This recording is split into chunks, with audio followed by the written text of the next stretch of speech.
নমস্কার শ্রোতা বন্ধুরা। আজকে আপনাদের যে গল্পটি আমি পড়ে শোনাবো কুণাল সাহা, রবীন্দ্রনাথ ঠাকুরের গল্প। গল্পের নাম দৃষ্টির দান। চলুন তাহলে শুরু করা যাক আজকের গল্প দৃষ্টি দান। শুনিয়াছি আজকাল অনেক বাঙালির মেয়েকে নিজের চেষ্টায় স্বামী সঙ্গ করিতে হয়। আমিও তাই করিয়াছি, কিন্তু দেবতার সহায়তায়। আমি ছেলেবেলা হইতে অনেক ব্রত এবং অনেক শিব পুজো করিয়াছিলাম। আমার 8 বছর বয়স উত্তীর্ণ না হইতেই বিবাহ হইয়া গিয়াছিল, কিন্তু পূর্বজন্মের পাপবশত আমি আমার এমন স্বামী পাইয়াও সম্পূর্ণ পাইলাম না। মা ত্রিনয়নী আমার 2 চক্ষু রইলেন। জীবনের শেষ মুহূর্ত পর্যন্ত স্বামীকে দেখিবার লইবার সুখ দিলেন। বাল্যকাল হইতেই আমার অগ্নি পরীক্ষা আরম্ভ হয়। 14 বছর পার না হইতেই আমি একটি মৃত শিশু জন্ম দিলাম। নিজেও মরিবার কাছাকাছি গিয়াছিলাম, কিন্তু যাহাকে দুঃখভোগ করিতে হইবে সে মরিলে চলিবে কেন? যে দ্বীপ জ্বলিবার জন্য হইয়াছে তাহার তেল অল্প হয় না। রাত্রি ভোর জ্বলিয়া তবে তাহার নির্মাণ। বাঁচিলাম বটে, কিন্তু শরীরের দুর্বলতায়, মনের খেদে, অথবা যে কারণে হোক আমার চোখে পীড়া হইল। আমার স্বামী তখন ডাক্তারি পড়িতেছিলেন। নূতন বিদ্যাশিক্ষার উৎসাহবশত চিকিৎসা করিবার সুযোগ পাইলে তিনি খুশি হইয়া উঠিলেন। তিনি নিজেই আমার চিকিৎসা আরম্ভ করিলেন। দাদা সে বছর বিএল দিবেন বলিয়া কলেজে পড়িতেছিলেন। তিনি একদিন আসিয়া আমার স্বামীকে কহিলেন, করিতেছ কি? কুমুর চোখ দুটো যে নষ্ট করিতে বসিয়াছ, একজন ভালো ডাক্তার দেখাও। আমার স্বামী কহিলেন, ভালো ডাক্তার আসিয়া আর নতুন চিকিৎসা কি করিবে? ওষুধপত্র তো সব জানাই আছে। দাদা কিছু রাগিয়া কহিলেন, তবে তো তোমার সঙ্গে তোমাদের কলেজের বড় সাহেবের কোনো প্রভেদ নাই। স্বামী বলিলেন, আইন পড়িতেছ, ডাক্তারি তুমি কি বোঝো? তুমি যখন বিবাহ করিবে তখন তোমার স্ত্রীর সম্পত্তি লইয়া যদি কখনো মোকদ্দমা বাঁধে, তুমি কি আমার পরামর্শ মতো চলিবে? আমি মনে মনে ভাবিতেছিলাম, রাজা রাজা যুদ্ধ হইলে উলুখড়েরই বিপদ সবচেয়ে বেশি। স্বামীর সঙ্গে বিবাদ বাঁধিল দাদার, কিন্তু 2 পক্ষ হইতে বাজিতেছে আমাকে।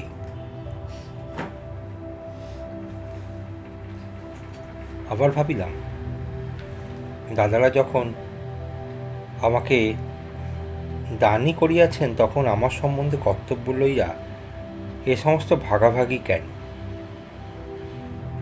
আমার সুখ দুঃখ, আমার রোগ ও আরোগ্য, সে তো সমস্তই আমার স্বামীর। সেদিন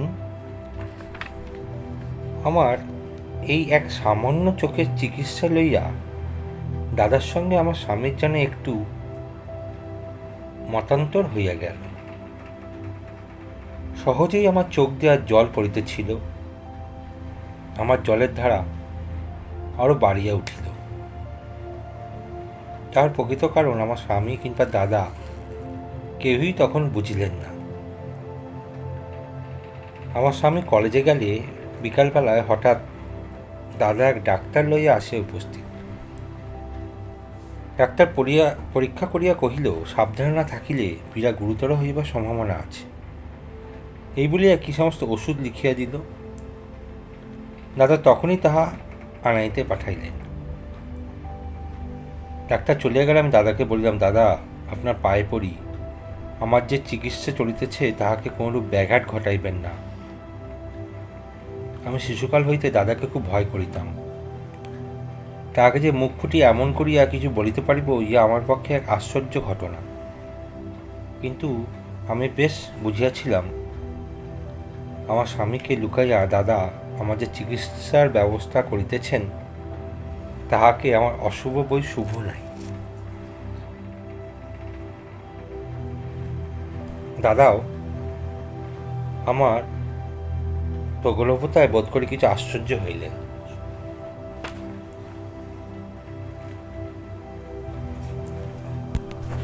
কিন্তু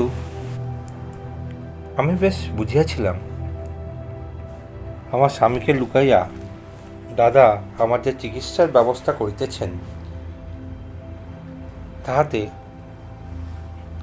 আমার অশুভ বাই শুভ নাই।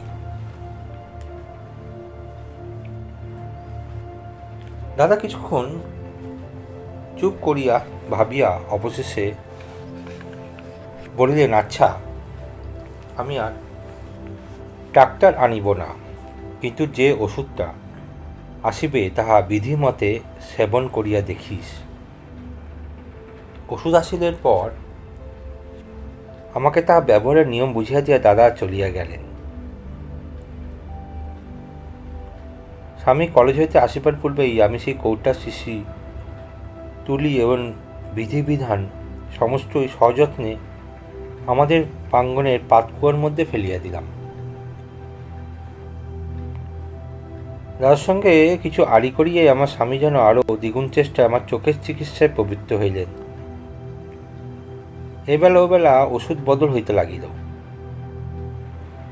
চোখে ঠুলি পড়িলাম, চশমা পড়িলাম, চোখে ফোঁটা ফোঁটা করিয়া ওষুধ ঢালিলাম, গুড়া লাগাইলাম। দুর্গন্ধ মাছের তেল খাইয়া ভেতরকার পাক যন্ত্রশুদ্ধ যখন বাহির হইবার উদ্যম করিত তাহাও দমন করিয়া রহিলাম। স্বামী জিজ্ঞাসা করিলেন, কেমন বোধ হইতেছে? আমি বলিতাম, অনেকটা ভালো। আমি মনে করিতেও চেষ্টা করিতাম যে ভালোই হইতেছে। যখন বেশি জল পড়িতে থাকিত তখন ভাবিতাম জল কাটিয়া যাবাই ভালো লক্ষণ। যখন জল পড়া বন্ধ হইত তখন ভাবিতাম এই তো আরোগ্যের পথে দাঁড়াইতেছি। কিন্তু কিছুকাল পরে যন্ত্রণা অসহ্য হইয়া উঠিল।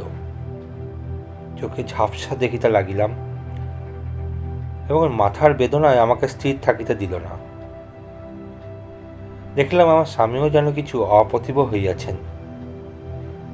এতদিন পরে কি ছুতা করিয়া সে ডাক্তার ডাকিবেন ভাবিয়া পাইতেছেন না।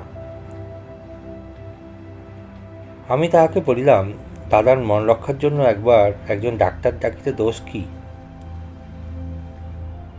এই লইয়া তিনি অনর্থক রাগ করিতেছেন, ইহাতে আমার মনে কষ্ট হয়। চিকিৎসা তো তুমি করিবে, ডাক্তার একজন উপসর্গ, থাকা ভালো। স্বামী কহিলেন, ঠিক বলিয়াছ। এই বলিয়া সেদিন এক ইংরেজ ডাক্তার লইয়া হাজির করিলেন। কি কথা হইল জানি না, কিন্তু মনে হইল যেন সাহেব আমার স্বামীকে কিছুটা ভর্ৎসনা করিলেন। তিনি নতশিরে নিরুত্তরে দাঁড়াইয়া রহিলেন। ডাক্তার চলিয়া গেলে আমি আমার স্বামী হাত ধরিয়া বলিলাম, কোথা হইতে একটা গোড়া গর্ধব ঘড়িয়া আনিয়াছ? একদম দেশি ডাক্তার আনিলেই হতো। আমার চোখের রোগ ও কি তোমার চেয়ে ভালো বুঝিবে? স্বামী কুণ্ঠিত হইয়া বলিলেন, চোখে অস্ত করা আবশ্যক হইয়াছে। আমি একটু রাগের ভান করিয়া কহিলাম, অস্ত করিতে হইবে সে তো তুমি জানিতে, কিন্তু প্রথম হইতেই সে কথা আমার কাছে গোপন করিয়া গেছ। তুমি কি মনে করো আমি ভয় করি? স্বামীর লজ্জা দূর হইল। তিনি বলিলেন যে চোখে অস্ত করিতে হইবে শুনিলে ভয় না করে পুরুষের মধ্যে এমন বীর কয়জন আছে। আমি ঠাট্টা করিয়া বলিলাম, পুরুষের বিরক্ত কেবল স্ত্রীর কাছে। স্বামী তৎক্ষণাৎ স্নান গম্ভীর হইয়া কহিলেন, সে কথা ঠিক, পুরুষের কেবল অহংকার সার। আমি তাহার গাম্ভীর্য উড়াইয়া দিয়া কহিলাম, অহংকারও বুঝি তোমার মেয়েদের সঙ্গে পারো, তাহাতেও আমাদের জিত। ইতিমধ্যে দাদা আসিলে আমি দাদাকে বিলে ডাকিয়া বলিলাম, দাদা, আপনার সেই ডাক্তারের ব্যবস্থা মতো চলিয়া এতদিন আমার চোখ বেশ ভালোই হইতেছিল, একদিন ভমকমে খাইবার ওষুধটা চক্ষে লেখম করিয়া তারপরে তো চোখ যায় যায় হইতা উঠিয়াছে। আমার স্বামী বলিতেছেন চোখে অস্ত করিতে হইবে। দাদা বলিলেন, আমি ভাবিতেছিলাম তোর স্বামীর চিকিৎসাই চলিতেছে, তাই আরও আমি রাগ করিয়া এতদিন আসি নাই। আমি বলিলাম, না, আমি গোপনে সেই ডাক্তারের ব্যবস্থা মতোই চলিতেছিলাম, স্বামীকে জানাই নাই, পাছে তিনি রাগ করেন। স্ত্রীর জন্ম গ্রহণ করিলে এত মিথ্যাও বলিতে হয়। দাদার মনেও কষ্ট দিতে পারি না, স্বামীরও যশ ক্ষুণ্ণ করা চলে না। মা হইলা কোলের শিশুকে ভুলাইতে হয়, স্ত্রী হইয়া শিশুর বাপকে ভুলাইতে হয়। মেয়েদের এত ছলনার প্রয়োজন?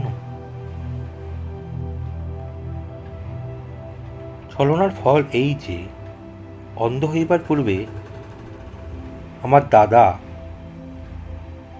যেমন স্বামীর মিলন দেখিতে পাইলাম। দাদা ভাবিলেন গোপন চিকিৎসা করিতে গিয়া এই দুর্ঘটনা ঘটিল।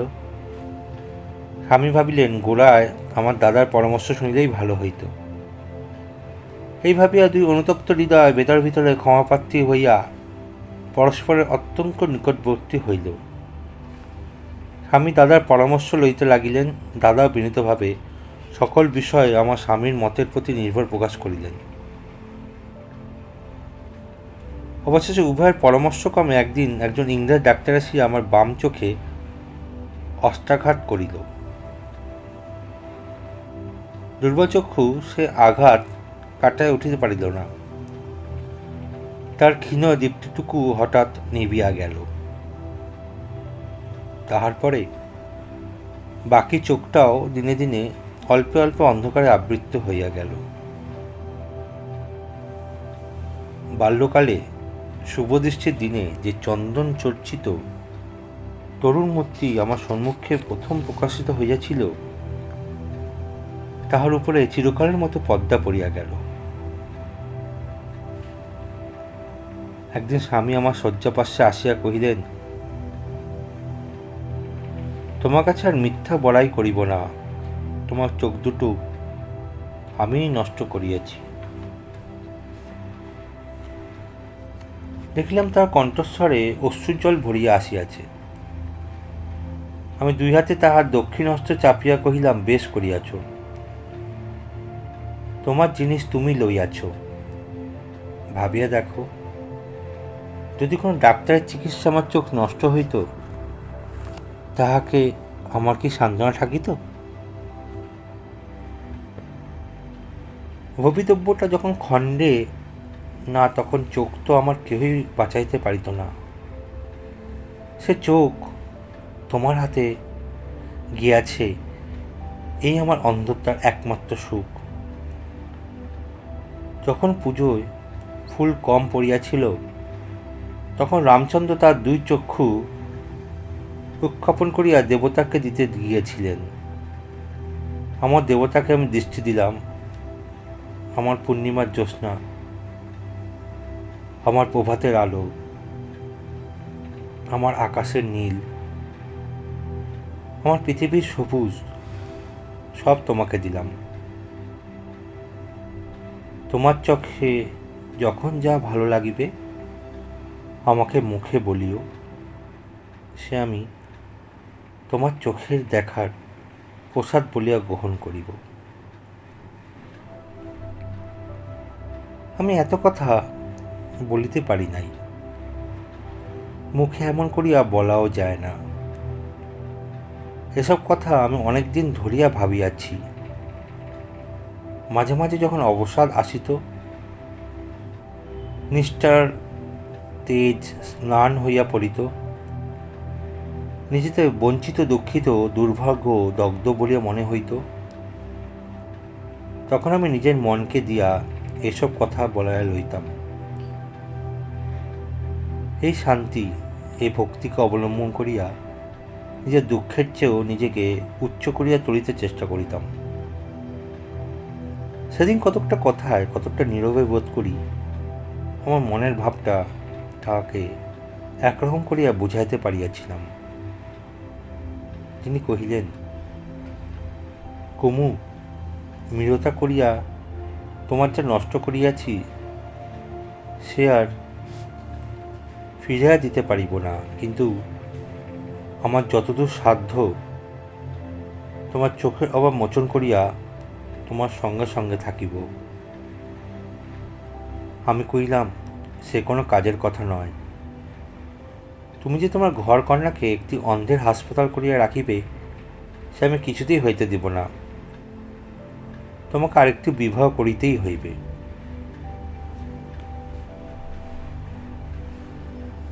কি জন্য যে বিবাহ করা নিতান্ত আবশ্যক তা সবিস্তারে বলিবার পূর্বে আমার একটুখানি কণ্ঠরোধ হইয়ার উৎপন্ন হইল।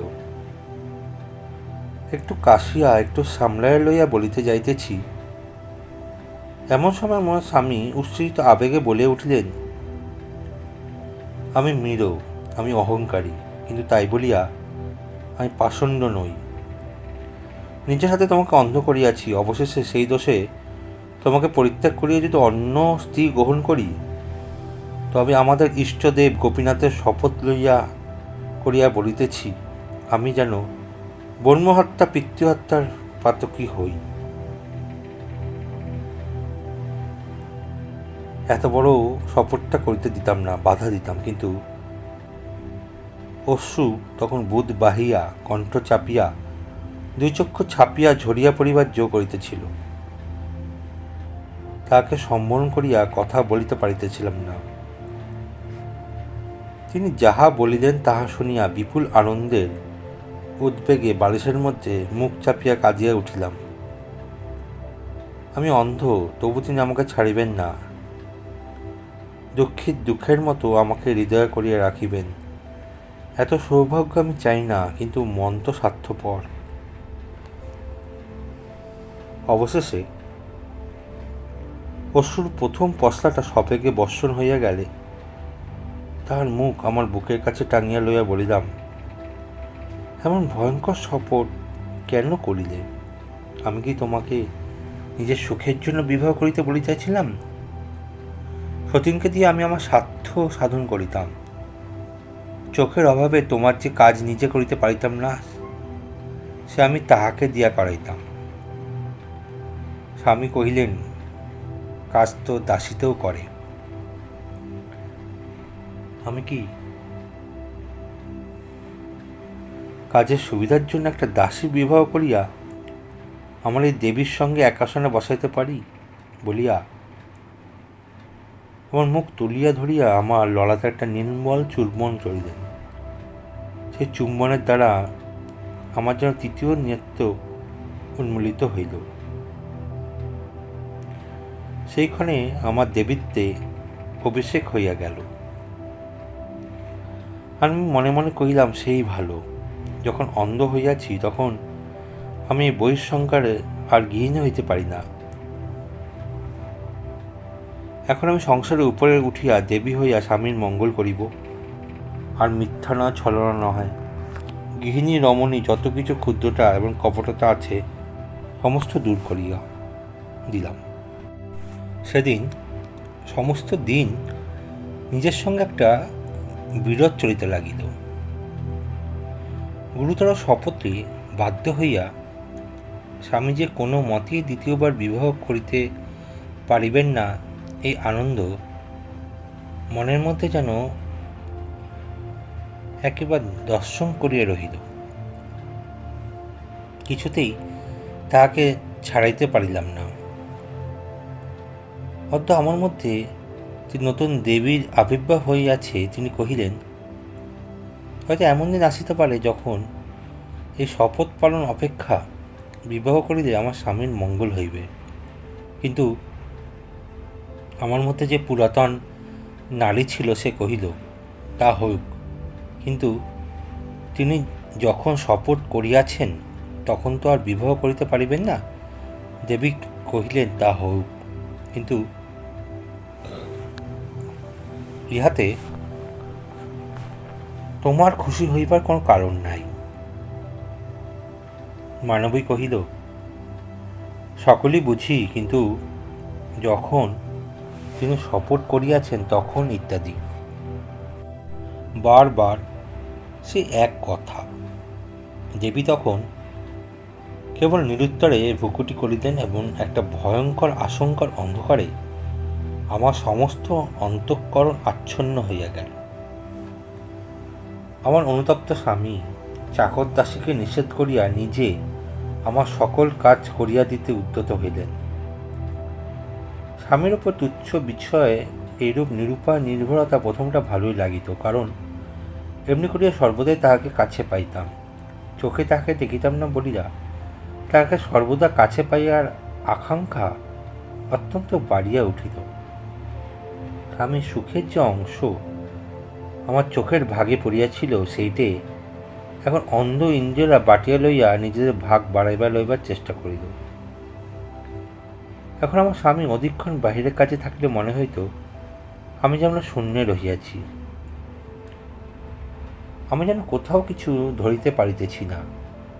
আমার যেন সব কিছুই হারাইল। পূর্বে স্বামী যখন কলেজে যাইতেন, তখন বিলম্ব হইলে পথের দিকে জানালা একটুখানি ফাঁক করিয়া পথ চাহিয়া থাকিতাম। যে জগতে তিনি বেড়াইতেন, সে জগৎটাকে আমি চোখের দ্বারা নিজের সঙ্গে বাঁধিয়া রাখিয়াছিলাম। আজ আমার দৃষ্টিহীন সমস্ত শরীর তাহাকে অন্বেষণ করিয়া চেষ্টা করে। তার পৃথিবীর সহিত আমার পৃথিবীর যে প্রধান সাক্ষ্য ছিল, সে তার ভাঙিয়া গেছে। এখন তাহার এবং আমার মাঝখানে একটা দুস্তর অন্ধতা। এখন আমাকে কেবল নিরুপায়ে ব্যগ্রভাবে বসিয়া থাকিতে হয়। কখন তিনি তাহার পার হইতে আমার পারে আপনি আসি উপস্থিত হইবেন। সেই জন্য এখন যখন ক্ষণকালের জন্য তিনি আমাকে ছাড়িয়া চলিয়া যান, তখন আমার সমস্ত অন্ধ দেহ উদ্ধত হইয়া তাহাকে ধরিতে যায়, হাহাকার করিয়া তাহাকে ডাকে। কিন্তু এত আকাঙ্ক্ষা, এত নির্ভর তো ভালো নয়। একে তো স্বামীর উপরে স্থির ভারী যথেষ্ট, তার উপরে আবার অন্ধতার প্রকাণ্ড ভার চাপিতে পারিতে না। আমার এই বিশ্বজুড়ে অন্ধকার এ আমিই বহন করিব। আমি একাগ্র মনে প্রতিজ্ঞা করিলাম, আমার এই অনন্ত অন্ধতার দ্বারা স্বামীকে আমি আমার সঙ্গে বাঁধিতে রাখিব না। অন্ধকারের মধ্যেই কেবল শব্দ, গন্ধ, স্পর্শের দ্বারা আমি আমার সমস্ত অভ্যস্ত কর্ম সম্পন্ন করিতে শিখিলাম।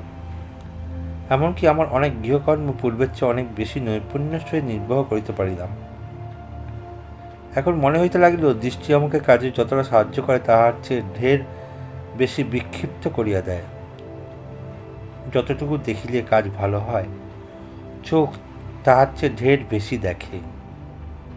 এবং চোখ যখন পাহারায় কাজ করে, কান তখন অলস হইয়া যায়।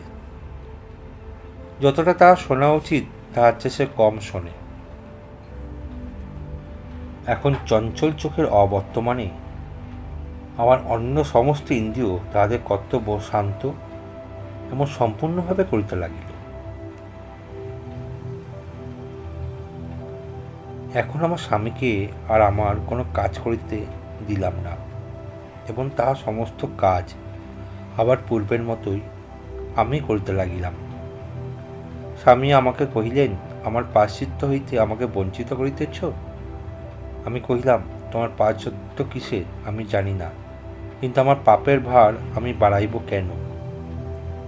যাহাই বলুক, আমি যখন তাহাকে মুক্তি দিতাম এবং তখন তিনি নিঃশ্বাস ফেলিয়া বাঁচিলেন।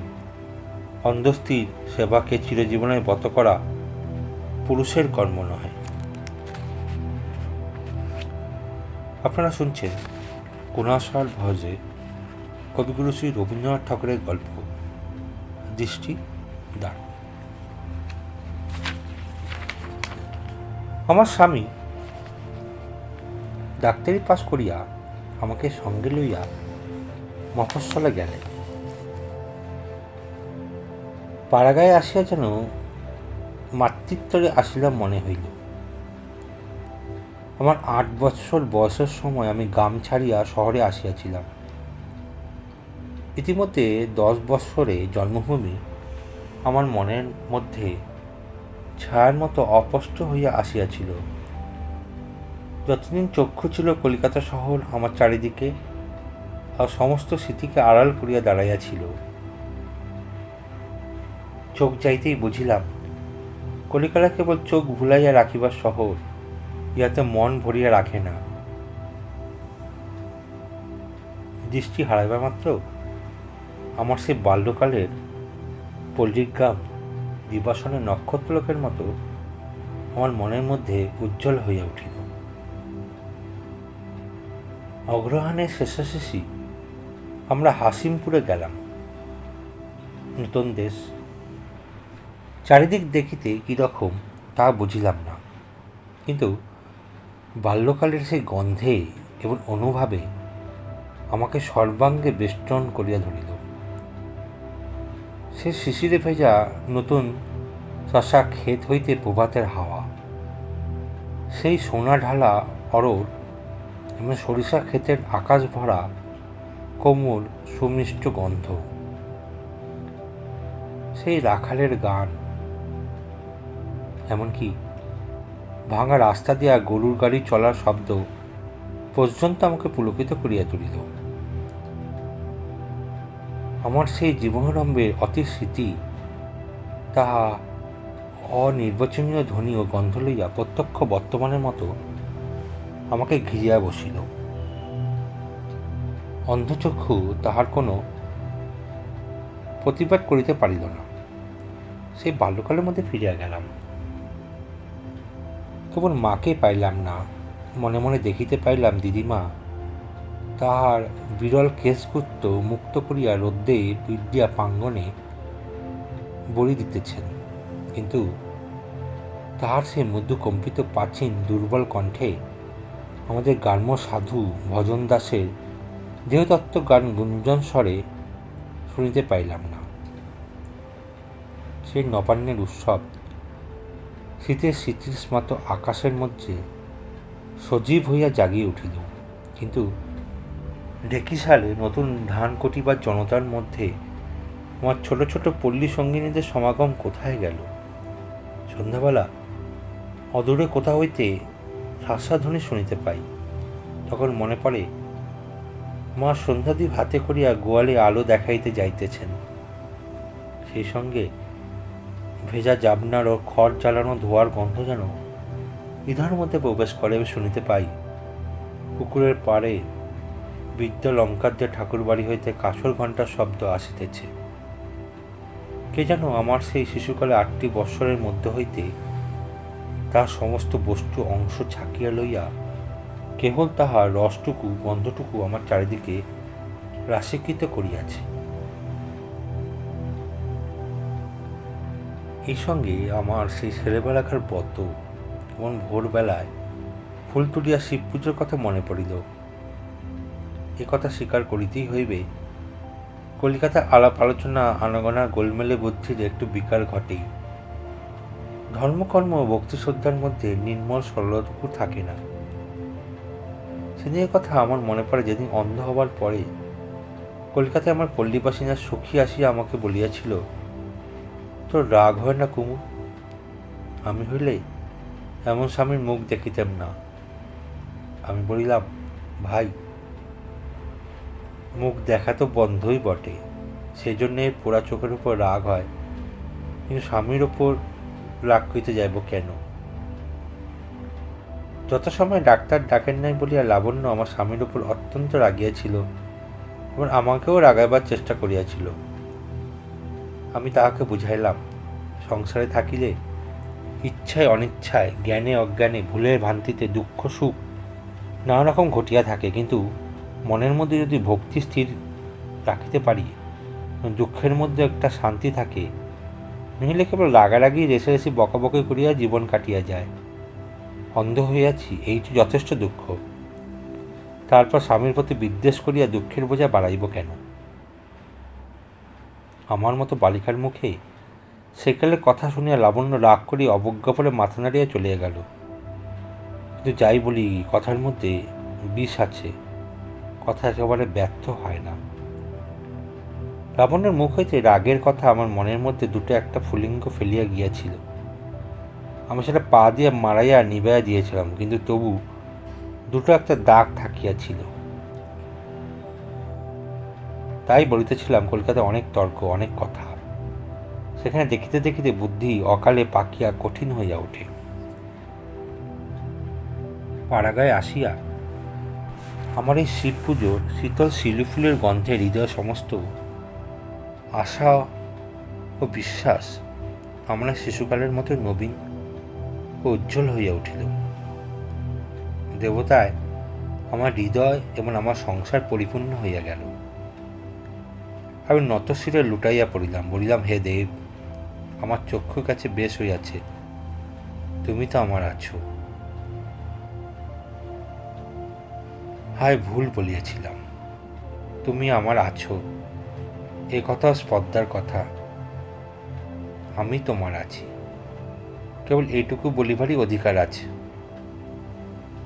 ওগো, একদিন কণ্ঠ চাপিয়া আমার দেবতা এই কথাটা আমাকে বলাইয়া লইবে। কিছুই না থাকিতে পারে, কিন্তু আমাকে থাকিতেই হইবে। তাহার উপরেও কোনো জোর নাই, কেবল নিজের উপরেই আছে। কিছুকাল বেশ সুখে কাটিল। ডাক্তারিতে আমার স্বামীরও প্রতিপত্তি বাড়িতে লাগিল, হাতে কিছু টাকাও জমিল। কিন্তু টাকা জিনিসটা ভালো নয়, ইহাতে মনে চাপা পড়িয়ে যায়। মন যখন রাজত্ব করে তখন সে আপনার সুখ আপনি সৃষ্টি করিতে পারে, কিন্তু ধন যখন সুখ সঞ্চয়ের ভার নেয় তখন মনের আর কাজ থাকে না। তখন আগে যেখানে মনের সুখ ছিল, জিনিসপত্র আসবার প্রয়োজন ছিল, সে জায়গাটুকু জুড়িয়া বসে। তখন সুখের পরিবর্তে যেমন সামগ্রী পাওয়া যায়। কোনো বিশেষ কথা বা বিশেষ ঘটনার উল্লেখ করিতে পারি না, কিন্তু অন্ধের অনুভব শক্তি বেশি বলিয়া কিংবা কি কারণ জানি না, অবস্থার সচ্ছলতার সঙ্গে সঙ্গে আমার স্বামীর পরিবর্তন আমি বেশ বুঝিতে পারিতাম। যৌবনারম্ভে ন্যায় অন্যান্য ধর্ম অধর্ম সম্বন্ধে আমার স্বামীর যে একটি বেদনার বোধ ছিল, সেটা যেন প্রতিদিন অসার হইয়া আসিতেছিল। মনে আছে, তিনি একদিন বলিলেন, ডাক্তারি যে কেবল জীবিকার জন্য শিখিয়াছি তাহা নহে, ইহাতে অনেক গরিবের উপকার করিতে পারিব। যেসব ডাক্তার দরিদ্র মুমূর্ষুর দ্বারে আসিয়া আগাম ভিজিট না লইয়া নারী দেখিতে চায় না, তাদের কথা বলিতে গিয়া ঘৃণায় তাহার বাক্রোধ হইত। আমি বুঝিতে পারি, এখন আর সেদিন নাই। একমাত্র ছেলে পান রক্ষার জন্য দরিদ্র নারী তার পা জড়াইয়া ধরিয়াছে, তিনি তাহা উপেক্ষা করিয়াছেন। শেষে আমি মাথার দিব্যি দিয়া তাকে চিকিৎসায় পাঠাইয়াছি, কিন্তু মনের সঙ্গে কাজ করেন নাই। যখন আমাদের টাকা অল্প ছিল, তখন অন্যায় উপার্জনকে আমার স্বামী কি চক্ষে দেখিতেন তাহা আমি জানি, কিন্তু ব্যাংকে এখন অনেক টাকা জমি আছে। এখন একজন ধনী লোকের আমলা আসিয়া তার সঙ্গে গোপনে 2 দিন ধরে অনেক কথা বলিয়া গেল। কি বলিল আমি কিছুই জানি না, কিন্তু তারপরে যখন তিনি আমার কাছে আসিলেন, অত্যন্ত প্রফুল্লতার সঙ্গে অন্য নানা বিষয়ে নানা কথা বলিলেন, তখন আমার অন্তঃকরণের স্পর্শ শক্তি দ্বারা বুঝিলাম তিনি আজ কলঙ্ক মাখিয়া আসিয়াছেন। অন্ধ হইবার পূর্বে আমি যাহাকে শেষবার দেখিয়াছিলাম, আমার সে স্বামী কোথায়, যিনি আমার দৃষ্টিহীন 2 চক্ষুর মাঝখানে একে চুম্বন করিয়া আমাকে একদিন দেবী পদে অভিষিক্ত করিয়াছিলেন। আমি তাহার কি করিতে পারিলাম?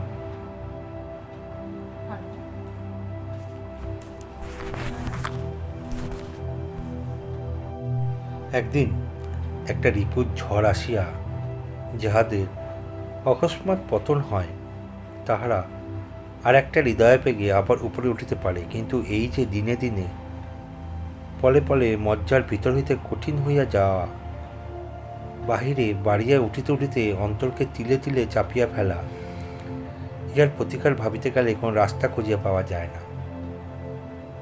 স্বামীর সঙ্গে আমার চোখে দেখার যে বিচ্ছেদ ঘটিয়াছে সে কিছুই নয়, কিন্তু প্রাণের ভেতরটা যে হাঁপায়ে ওঠে যখন মনে করি আমি যেখানে তিনি সেখানে নাই। আমি অন্ধ, সংসারের আলোক বর্জিত অন্তর্প্রদেশে আমার সেই প্রথম বয়সের নবীন প্রেম, অক্ষুণ্ণ ভক্তি, অখণ্ড বিশ্বাস লইয়া বসিয়া আছি। আমার দেব মন্দিরে জীবনের আরম্ভে আমি বালিকার কলপুটে যে শেফালিকার অগ্রগান করিয়াছিলাম, তার শিশির এখনো শুকায় নাই। আর আমার স্বামী এই ছায়াশীতল চির নবীনতার দেশ ছাড়িয়া টাকা উপার্জনের পশ্চাতে সংসার মরুভূমির মধ্যে কোথায় অদৃশ্য হইয়া চলিয়া যাইতেছেন। আমি যাহা বিশ্বাস করি, যাহাকে ধর্ম বলি, যাহাকে সকল সুখ সম্পত্তির অধিক বলিয়া জানি, তিনি অতিদূর হইতে তাহার প্রতি হাসিয়া কটাক্ষপাত করেন। কিন্তু একদিন এ বিচ্ছেদ ছিল না। প্রথম বয়সে আমরা এক পথেই যাত্রা আরম্ভ করিয়াছিলাম। তাহার পরে কখন যে পথের ভেদ হইয়া আরম্ভ হইতেছিল তাহা তিনিও জানিতে পারেন নাই, আমিও জানিতে পারি নাই। অবশেষে আজ আমি আর তাকে ডাকিয়া সাড়া পাই না। এক এক সময় ভাবি, হয়তো অন্ধ বলিয়া সামান্য কথাকে আমি বেশি করিয়া দেখি।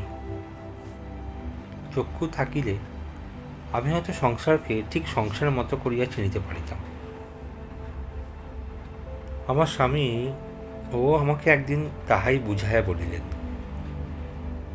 সেদিন সকালে একটি বৃদ্ধ মুসলমান তার পত্নীর ওলা ওঠার চিকিৎসার জন্য তাকে ডাকিতে আসিয়াছিল। আমি তো শুনিতে পাইলাম, সে কহিল, বাবা, আমি গরিব, কিন্তু আল্লাহ তোমার ভালো করিবেন। আমার স্বামী কহিলেন, আল্লাহ যা করিবেন কেবল তাতেই আমার চলিবে না, তুমি কি করিবে সেটা আগে শুনি। শুনিবার মাত্রই ভাবিলাম, ঈশ্বর আমাকে অন্ধ করিয়াছেন, কিন্তু বধির করেন নাই কেন? বৃদ্ধ গভীর দীর্ঘ নিঃশ্বাসের সহিত হে আল্লাহ বলিয়া বিদায় হইয়া গেল। আমি তখনই ঝিকে দিয়া তাহাকে অন্তঃপুরের খিড়কি দ্বারে ডাকাইয়া আনিলাম। কহিলাম, বাবা, তোমার নাতনির জন্য এই ডাক্তারের খরচা কিছু দিলাম, তুমি আমার স্বামীর মঙ্গল প্রার্থনা করিয়া পাড়া হইতে হরির ডাক্তারকে ডাকিয়া লইয়া যাও। কিন্তু সমস্ত দিন আমার মুখে অন্ন রুচিল না।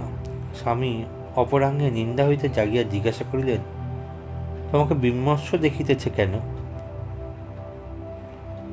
পূর্বকালের অভ্যস্ত উত্তর একটা মুখে আসিতেছিল, না, কিছুই হয় নাই, কিন্তু ছলনার কাল গিয়াছে। আমি স্পষ্ট করিয়া বলিলাম, কতদিন তোমাকে বলিব মনে করি, কিন্তু বলিতে গিয়ে ভাবিয়া পাই না ঠিক কি বলিবার আছে। আমার অন্তরের কথাটা আমি বুঝাইয়া বলিতে পারিব কিনা জানি না, কিন্তু নিশ্চয় তুমি নিজের মনের মধ্যে বুঝিতে পারো আমরা দুজনে যেমনভাবে এক হইয়া জীবন আরম্ভ করিয়াছিলাম, আজ তাহা পৃথক হইয়া গেছে। স্বামী হাসিয়া কহিলেন, পরিবর্তনই তো সংসারের ধর্ম। আমি কহিলাম, টাকা কড়ি রূপ যৌবন সকলেরই পরিবর্তন হয়, কিন্তু নিত্যের জিনিস কি কিছুই নাই? তখন তিনি একটু গম্ভীর হইয়া কহিলেন, দেখো, অন্য স্ত্রী লোকেরা সত্যকার অভাব লইয়া দুঃখ করে, কারো স্বামীর উপার্জন করে না, কারো স্বামী ভালোবাসে না। তুমি আকাশ হইতে দুঃখ টানিয়া আনো। আমি তখনই বুঝিলাম অন্ধতা আমার চোখে এক অঞ্জন মাখাইয়া আমাকে এই পরিবর্তমান সংসারের বাহিরে লইয়া গেছে। আমি অন্য স্ত্রীলোকের মতো নহি, আমাকে আমার স্বামী বুঝিবেন না। ইতিমধ্যে আমার এক পিসু শাশুড়ি দেশ হইতে তাহার ভাতৃপুষ্পের সংবাদ লইয়া আসিলেন। আমরা উভয়ে তাহাকে প্রণাম করে উঠিতেই তিনি প্রথম কথাতেই বলিলেন, বলি বৌমা, তুমি তো কপালক্রমে দুইটি চক্ষু খোয়া বসিয়াছ। এখন আমাদের অবিনাশ অন্ধ স্ত্রীকে লইয়া ঘরকন্যা চালাইবে কি করিয়া? ইহার আর একটা বিয়ে থাওয়া দিয়ে দাও। স্বামী যদি ঠাট্টা করিয়া বলিতেন, তা বেশ তো পিসিমা, তোমরা দেখিয়া শুনিয়া একটা ঘটকালি করিয়া দাও না, তা হইলেই সমস্ত পরিষ্কার হইয়া যাইত। কিন্তু তিনি কুণ্ঠিত হইয়া কহিলেন, আহ পিসিমা, কি বলিতেছ? পিসিমা উত্তর করিলেন, কেন, অন্যায় কি বলিতেছি? আচ্ছা বৌমা, তুমিই তো বলো বাছা।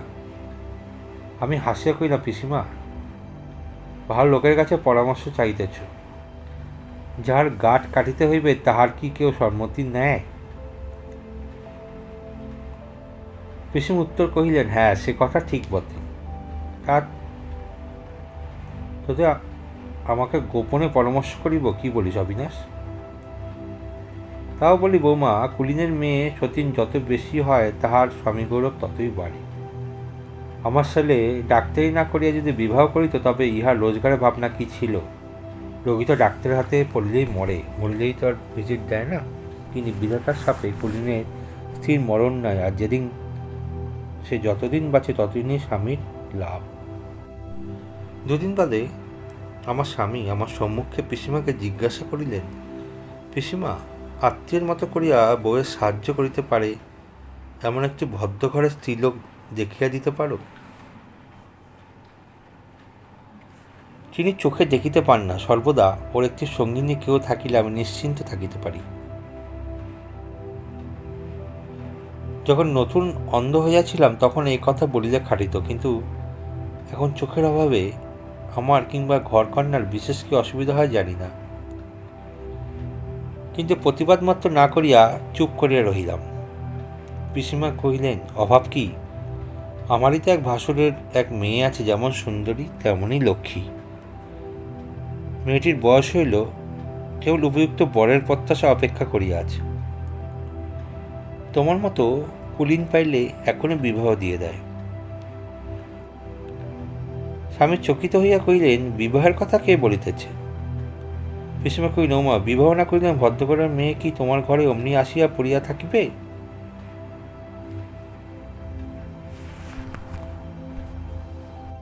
কথাটা সংযত বটে, কিন্তু স্বামী তাহার কোনো সদুত্তর দিতে পারিতেন না। আমার রুদ্ধ চক্ষুর অত্যন্ত অন্ধকারের মধ্যে আমি একলা দাঁড়াইয়া ঊর্ধ্বমুখে ডাকিতে লাগিলাম, ভগবান, আমার স্বামীকে রক্ষা করো। তার দিন কয়েক পরে একদিন সকালবেলায় আমার পুজো আহ্নিক সারিয়া বাহির আসিতেই পিসিমা কহিলেন, বৌমা, যে ভাসুরজির কথা বলিয়াছিলাম, সেই আমাদের হেমাঙ্গিনী আজ দেশ হইতে আসিয়াছে। হিমু, হে তোমার দিদি, ইহাকে প্রণাম করো। এমন সময় আমার স্বামী হঠাৎ আসিয়া যেন অপরিচিত স্ত্রীলোককে দেখিয়া ফিরিয়া যাইতে উদ্যত হইলেন। পিসিমা কহিলেন, কোথায় যাস অবিনাশ? স্বামী জিজ্ঞাসা করিলেন, ইনি কে? পিসিমা কহিলেন, এই মেয়েটি আমার সেই ভাসুর্যী হেমাঙ্গিনী। ইহাকে কখন আনা হইল, কে আনিল, কি বৃত্তান্ত লইয়া আমার স্বামী বারংবার অনেক অনাবশ্যক বিস্ময় প্রকাশ করিতে লাগিলেন। আমি মনে মনে কহিলাম, যাহা ঘটিতেছে তাহা তো সবই বুঝিতেছি, কিন্তু ইহার উপরে আবার ছলনা আরম্ভ হইল। লুকাচুরি, ঢাকাঢাকি, মিথ্যা কথা, অধর্ম করিতে যদি হয় তো করো, সে নিজের অশান্ত প্রবৃত্তির জন্য, কিন্তু আমার জন্য কেন হীনতা করা? আমাকে ভুলাইবার জন্য কেন মিথ্যাচরণ? হেমাঙ্গীর হাত ধরিয়া আমি তাহাকে আমার সঙ্গে লইয়া গেলাম। তার মুখে গায়ে হাত বুলাইয়া তাকে দেখিলাম। মুখটি সুন্দর হইবে, বয়সও 14-15 কম হইবে না। বালিকা হঠাৎ মধুর উচ্চস্কণ্ঠে হাসিয়া উঠিল, কহিল, ও কি করিতেছ? আমার ভূত ঝাড়াইয়া দিবে নাকি? সে উন্মুক্ত সরল হাস্যধ্বনিতে আমাদের মাঝখানে একটা অন্ধকার মেঘ যেন এক মুহূর্তে কাটিয়ে গেল। আমি দক্ষিণ বাহুতে তার কণ্ঠ বেষ্টন করিয়া কহিলাম, আমি তোমাকে দেখিতেছি ভাই। বলিয়া তার কোমল মুখখানিতে আর একবার হাত বুলাইলাম। দেখিতেছ বলিয়া সে আবার হাসিতে লাগিল। কহিল, আমি কি তোমার বাগানের সিম না বেগুন যে হাত বুলায় দেখিতেছ কতটা বড় হইয়াছি? তখন আমার হঠাৎ মনে হইল, আমি যে অন্ধ তা হেমাঙ্গিনী জানে না। কহিলাম, বোন, আমি যে অন্ধ। শুনিয়া সে কিছুক্ষণ আশ্চর্য হইয়া গম্ভীর হইয়া রহিল। বেশ বুঝতে পারিলাম তার কৌতূহলী তরুণ আয়নেত্র দিয়া সে আমার দৃষ্টিহীন চক্ষু মুখের ভাব মনোযোগের সহিত দেখিল।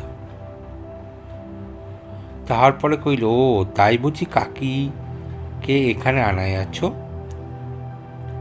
আমি কহিলাম, না, আমি ডাকি নাই, তোমার কাকী আপনি আসিয়াছেন। বালিকা আবার হাসিয়া উঠিয়া কহিল, দয়া করিয়া?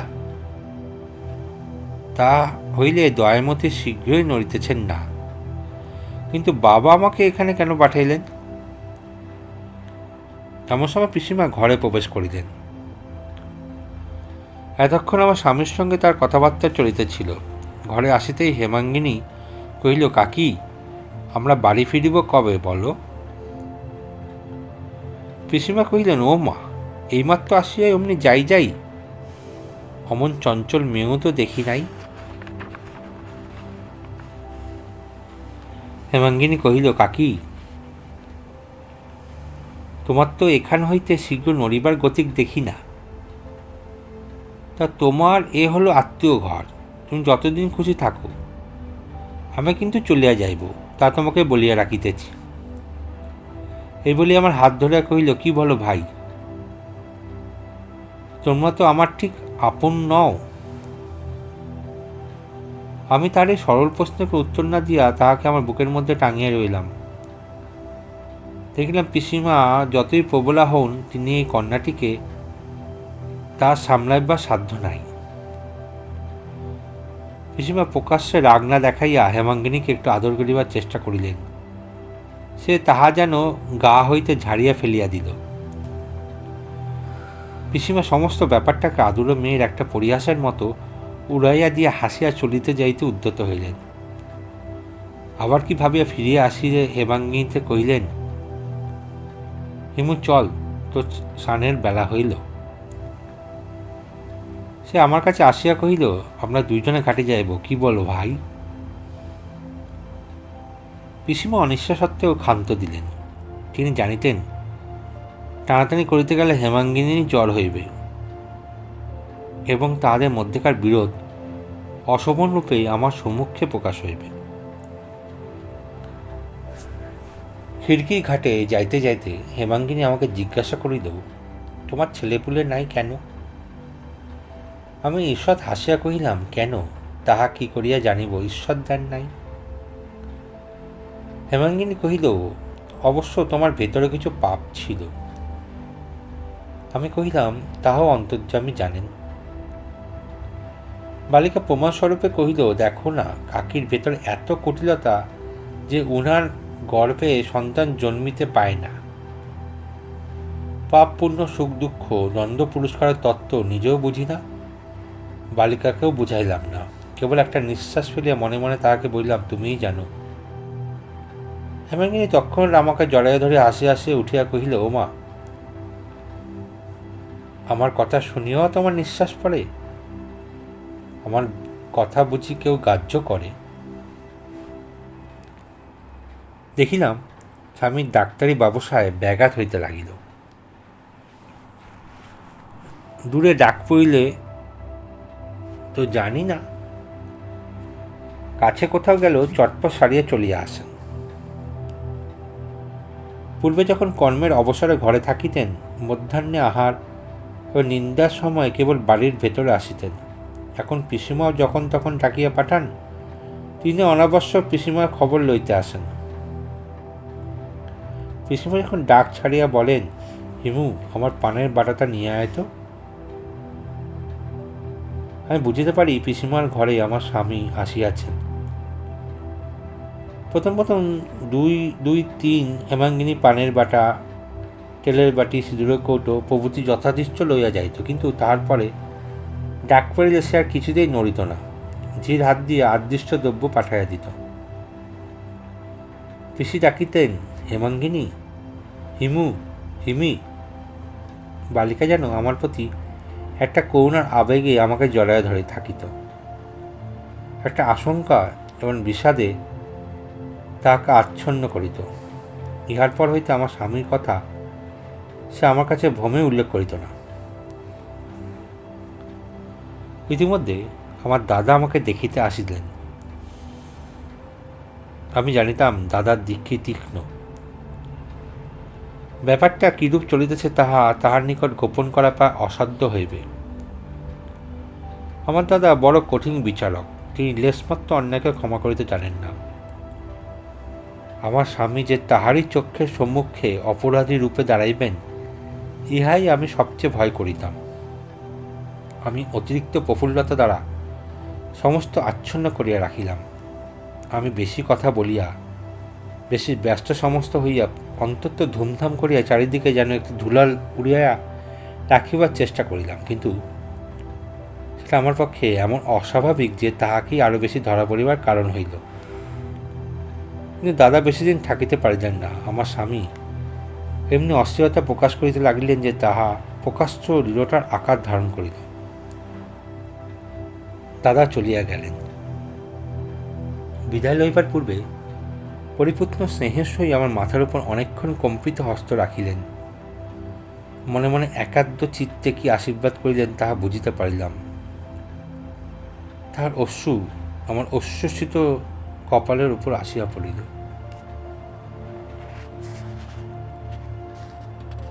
মনে আছে সেদিন চৈত্র মাসের সন্ধ্যাবেলায় হাটের বারে লোকজন বাড়ি ফিরিয়া যাইতেছে। দূর হইতে বৃষ্টি লইয়া একটা ঝড় আসিতেছে। তাহারই মাটি ভেজা গন্ধ এবং বাতাসের আর্দ্রভাব আকাশে ব্যাপ্ত হইয়াছে। সংঘচ্যুত সাথীগণ অন্ধকার মাঠের মধ্যে পরস্পরকে ব্যাকুল উদ্ধকণ্ঠে ডাকিতেছে। অন্ধের সঙ্গীয়ে যতক্ষণ আমি একলা থাকি ততক্ষণ প্রদীপ জ্বালানো হয় না। পাশে শিখা লাগিয়ে কাপড় ধরিয়া ওঠে, এমন কোনো দুর্ঘটনা হয়। আমি সেই নির্জন অন্ধকার কক্ষের মাটিতে বসিয়া দুই হাত জড়িয়ে আমার অনন্ত অন্ধজগতের জগদীশ্বরকে ডাকিতেছিলাম, বলিতেছিলাম, প্রভু, তোমার দয়া যখন অনুভব হয় না, তোমার অনুপায় যখন বুঝি না, তখন এই অনাথ ভগ্ন হৃদয়ের হালটাকে পানপানে দুই হাতে বক্ষে চাপিয়া ধরিয়া বুক দিয়ে রক্ত বাহির হইয়া যায়, তবু তুফান সামলাতে পারি না। আমার আর কত পরীক্ষা করিবে, আমার কতটুকুই বা বল। এই বলিতে বলিতে অশ্রু উচ্ছ্বসিত হইয়া উঠিল। খাটের উপর মাথা রাখিয়া কাঁদিতে লাগিলাম। সমস্ত দিন ঘরের কাজ করিতে হয়। হেমাঙ্গিনী ছায়ের মতো কাছে কাছে থাকে।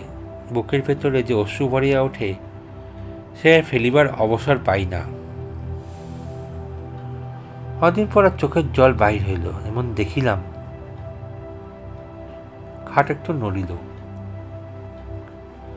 মানুষ চলার উস্কুস শব্দ হইল। মুহূর্ত পরে হেমাঙ্গিনী আসিয়া আমার গলা জড়িয়া ধরিয়া নিঃশব্দে অঞ্চল দিয়ে আমার চোখ মুছিয়া দিতে লাগিল। সে যে সন্ধ্যার আরম্ভে কি ভাবিয়া কখন আসিয়া খাটিয়ে শুয়েছিল আমি জানিতে পারি নাই। সে একটি প্রশ্ন করিল না, আমিও তাহাকে কোনো কথাই বলিলাম না। সে ধীরে ধীরে তার শীতল হস্ত আমার লড়াতে বুলাইতে দিতে লাগিল। ইতিমধ্যে কখন মেঘ গর্জন এই মুষলধারে বর্ষণের সঙ্গে সঙ্গে একটা ঝড় হইয়া গেল বুঝিতেই পারিলাম না। বহুকাল পরে একটি সুশিগ্ন শান্তি আসিয়া আমার জ্বরদাহ দগ্ধ হৃদয়কে জুড়াইয়া দিল। পরদিন হেমাঙ্গিনী কহিল, কাকি, তুমি যদি বাড়ি না যাও, আমি আমার কৈবত্য দাদার সঙ্গে চলিলাম, তাহা বলিয়া রাখিতেছি। পিসিমা কহিলেন, তাহাতে কাজ কি, আমিও কাল যাইতেছি, একসঙ্গে যাওয়া হইবে। এই দেখ হিমু, আমার অবিনাশ তোর জন্য কেমন একটি মুক্ত দেওয়া আংটি কিনিয়া দিয়েছে। বলে সগর্বে পিসিমা আংটি হেমাঙ্গিনীর হাতে দিলেন। হেমাঙ্গিনী কহিল, এই দেখো কাকি, আমি কেমন সুন্দর লক্ষ্য করিতে পারি, বলিয়া জানলা হইতে তাক করিয়া আংটি খিড়কি পুকুরের মাঝখানে ফেলিয়া দিল।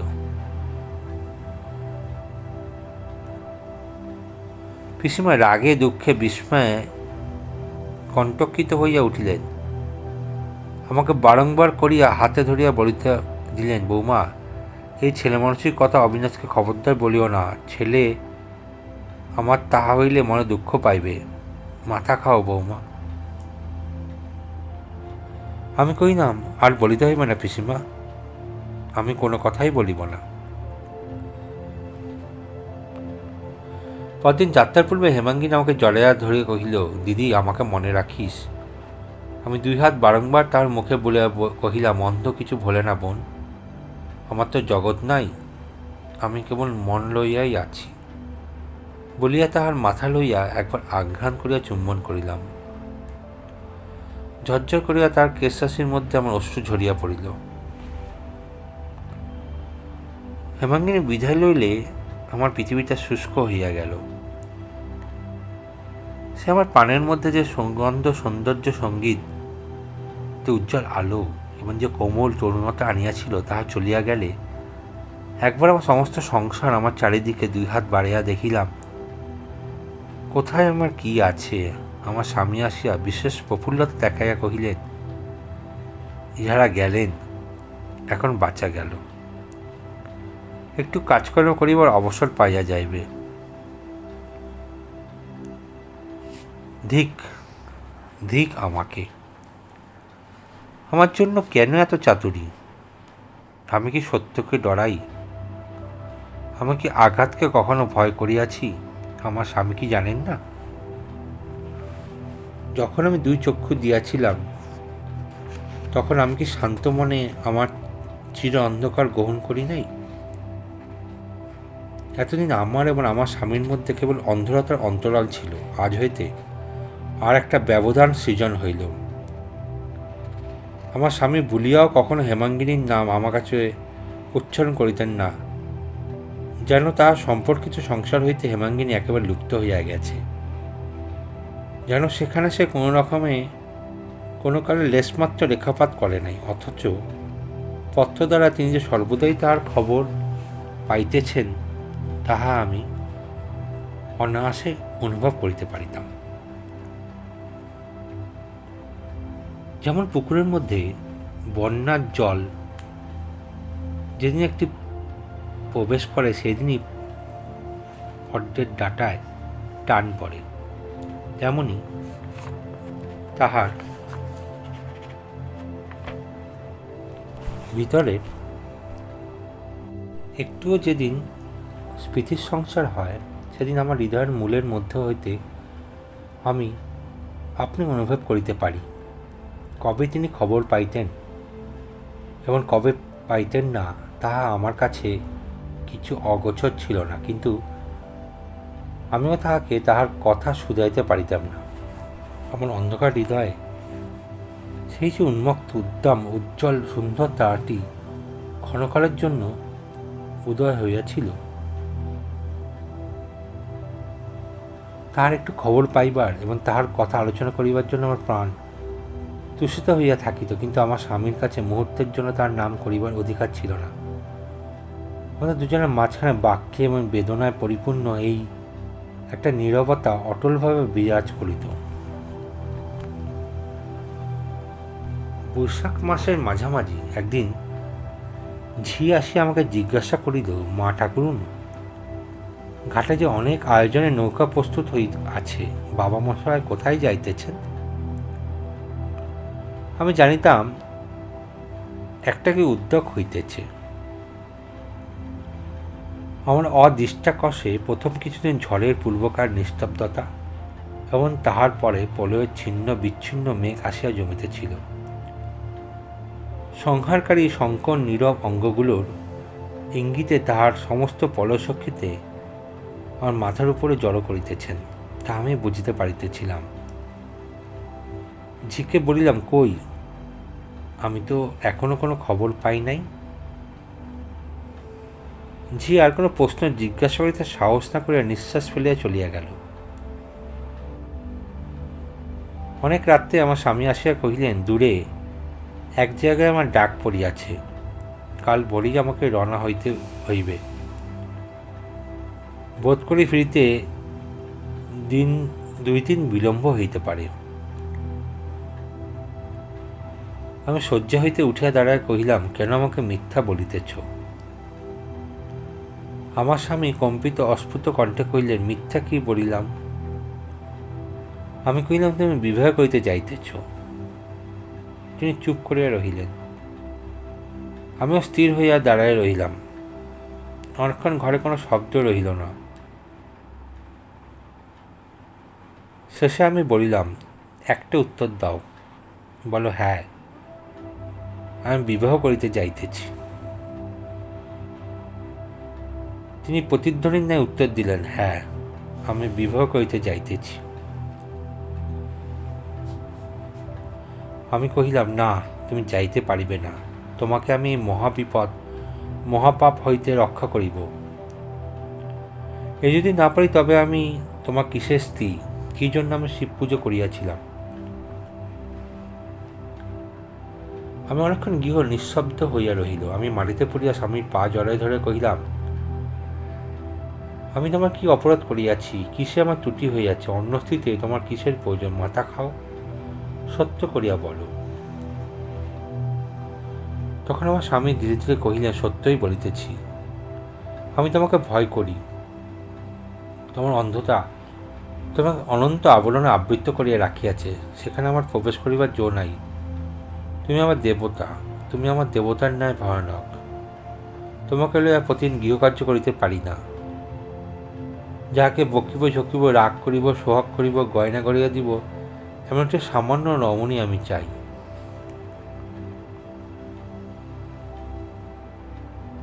আমার বুকের ভেতরে চিড়িয়া দেখো, আমি সামান্য রমণী। আমি মনের মধ্যে সে নববিবাহের বালিকা বই কিছু নই।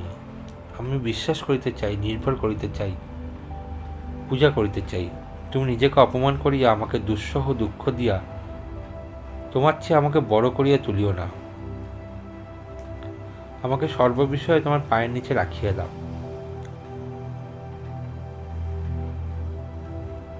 আমি কি কি কথা বলিয়াছিলাম, সে কি আমার মনে আছে? ক্ষুদ্র সমুদ্র কি নিজের গর্জন নিজে শুনিতে পায়? কেবল মনে পড়ে বলিয়াছিলাম, যদি সতী হই, তবে ভগবান সাক্ষী রহিলেন, তুমি কোনো মতেই তোমার ধর্ম শপথ লঙ্ঘন করিতে পারিবে না। সে মহাপাপের পূর্বে হয় আমি বিধবা হইব, নয় হেমাঙ্গিনী বাঁচিয়া থাকিবে না। এই বলি আমি মূর্ছিত হইয়া পড়িয়া গেলাম। যখন আমার মূর্ছা ভঙ্গ হইয়া গেল, তখনও রাত্রি শেষের পাখি ডাকিতে আরম্ভ করে নাই এবং আমার স্বামী চলিয়া গেছেন। আমি ঠাকুর ঘরে দ্বার রুদ্ধ করিয়া পূজায় বসিলাম। সমস্ত দিন আমি ঘরে বাহির হইলাম না। সন্ধ্যার সময় কালবৈশাখী ঝড়ে দালান কাঁপিয়া গেল। আমি বলিলাম না যে, হে ঠাকুর, আমার স্বামী এখন নদীতে আছেন, তাহাকে রক্ষা করো। আমি কেবল একান্ত মনে বলিতে লাগিলাম, ঠাকুর, আমার অদৃষ্টে যা হইবার তা হোক, কিন্তু আমার স্বামীকে মহাপাতক হইতে নিবৃত্ত করো। সমস্ত রাত্রি কাটিয়া গেল। তার পরদিনও আসন পরিত্যাগ করি নাই। অনিন্দা অনাহারে কে আমাকে বল দিয়েছিল জানি না। আমি পাষাণ মূর্তির সম্মুখে পাষাণ মূর্তির মতে বসিয়াছিলাম। সন্ধ্যার সময় বাইরেতে দ্বার ঠেলাঠেলি আরম্ভ হইল। দ্বার ভাঙিয়া যখন ঘরে লোক প্রবেশ করিল, তখন আমি মূর্ছিত হইয়া পড়িয়া আছি। মূর্ছাভঙ্গে শুনিলাম দিদি। দেখিলাম হেমাঙ্গিনী কোলে শুইয়া আছি। মাথা নাড়িতেই তাহার নতুন চেলি খসখস করিয়া উঠিল।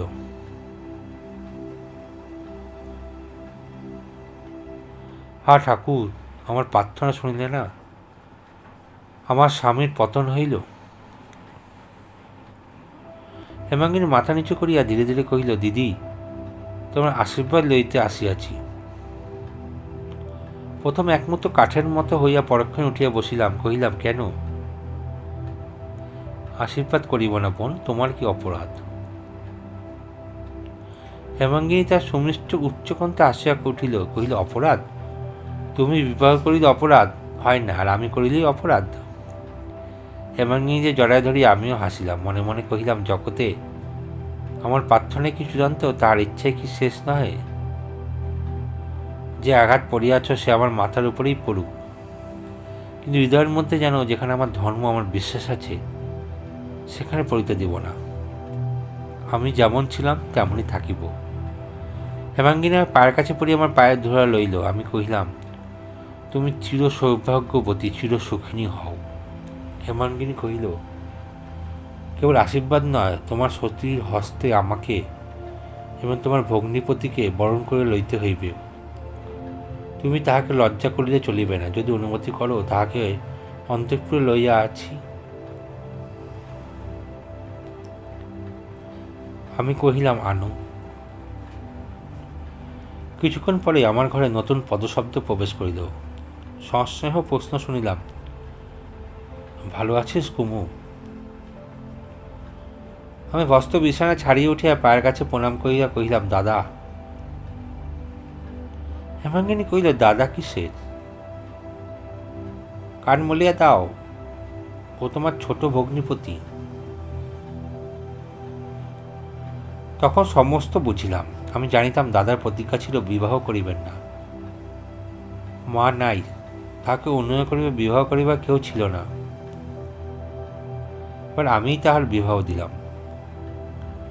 দুই চক্ষু পাইয়া হু হু করে জল ঝরিয়া পড়িতে লাগিল। কিছুই থামাতে পারি না।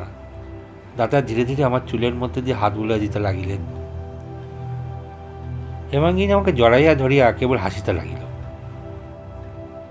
রাত্রে ঘুম হইতেছিল না। আমি উৎকণ্ঠিত চিত্তে স্বামীর প্রত্যাগমন প্রত্যাশা করিতেছিলাম। লজ্জা এবং নৈরাশ্য তিনি কিরূপভাবে সম্বরণ করিবেন, তা আমি স্থির করিয়া পারিতেলাম না। অনেক রাত্রে অতি ধীরে দ্বার খুলিল। আমি চমকিয়া উঠিয়া বসিলাম। আমার স্বামীর পদশব্দ। বক্ষের মধ্যে হৃৎপিণ্ড আছাড় খাইতে লাগিল। তিনি বিছানার মধ্যে আসিয়া আমার হাত ধরিয়া কহিলেন, তোমার দাদা আমাকে রক্ষা করিয়াছেন। আমি ক্ষণকালে মোহে পড়িয়া মরিতে যাইতেছিলাম। সেদিন আমি যখন নৌকায় উঠিয়াছিলাম, আমার বুকের মধ্যে যে কি পাথর চাপিয়াছিল তা অন্তর্যামী জানেন। যখন নদীর মধ্যে ঝড়ে পড়িয়াছিলাম, তখন প্রাণের ভয়ও হইতেছিল। সেই সঙ্গে ভাবতেছিলাম, যদি ডুবিয়া যাই তা হইলেই আমার উদ্ধার হয়। মথুরগঞ্জে পৌঁছিয়া শুনিলাম তাহার পূর্বদিনেই তোমার দাদার সঙ্গে হেমাঙ্গিনীর বিবাহ হইয়া গেছে। কি লজ্জা এবং কি আনন্দে নৌকা ফিরিয়াছিলাম তাহা বলিতে পারি না। এই কদিন আমি নিশ্চয় করে বুঝিয়াছি তোমাকে ছাড়িয়া আমার কোনো সুখ নাই, তুমি আমার দেবী। আমি হাসিয়া কহিলাম, না, আমার দেবী হইয়ার কাজ নাই, আমি তোমার ঘরের গৃহিণী, আমি সামান্য নারী মাত্র। স্বামী কহিলেন, আমারও একটা অনুরোধ তোমাকে রাখিতে হইবে, আমাকে আর দেবতা বলিয়া কখনো অপতিব করিও না। পরদিন উলুরব এবং শঙ্খধ্বনিতে পাড়া মাটিয়া উঠিল। হেমাঙ্গিনী আমার স্বামীকে আহারে উপবেশনে প্রভাতে রাত্রে নানা প্রকারে পরিহাস করিতে লাগিল। নির্যাতনের সীমা রহিল না। কিন্তু তিনি কোথায় গিয়াছিলেন, কি ঘটিয়াছিল, কেহ তাহার লেশমাত্র উল্লেখ করিল না। এতক্ষণ শুনলেন কুণাল সাহার কণ্ঠে কবিগুরু শ্রী রবীন্দ্রনাথ ঠাকুরের গল্প দৃষ্টিদান। গল্পটি কেমন লাগলো তা কমেন্ট বক্সে অবশ্যই লিখে জানাবেন, আর আমাদের চ্যানেলকে অবশ্যই সাবস্ক্রাইব করবেন।